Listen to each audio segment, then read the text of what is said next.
দুইটা ছেলে পাহাড়ের পূর্ব দিক থেকে পশ্চিম দিকে যাওয়ার সময় বলতেছে তিনটা লাশ ওখানে পাহাড়ের কাছে মরা লাশ, দুইজন জবাই করে দেয়া, আর তোমার ছেলেও মরা। খুরশিদ আলম আমার ছেলেকে এশারের পরে বাড়ি থেকে ডেকে আইনে রাস্তার দিকে যাবে বলে বের করে, তখন এয়ারপোর্ট থেকে কোথায় গেছে না গেছে আমরা জানি না।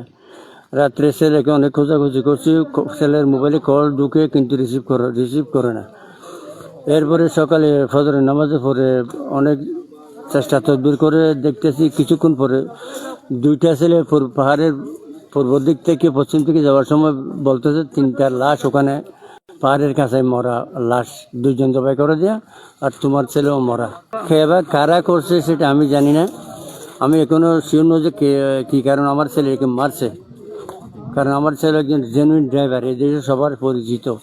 এখানে ওই রবি নামের একটা লোক এখানে মারা দেখছি, আর দুজন লোক ওইখানে হসপিটাল নিবার সাথে মারা গেছে বলে তিনজন।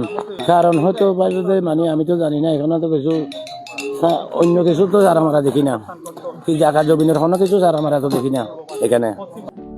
সমুদ্রের গর্জনে ভিন্ন স্বাদের সামুদ্রিক খাবারের ভরপুর আয়োজন উপভোগ করতে আজই চলে আসুন প্যাসিফিক বিচ লাউঞ্জ ক্যাফে কক্সবাজারে।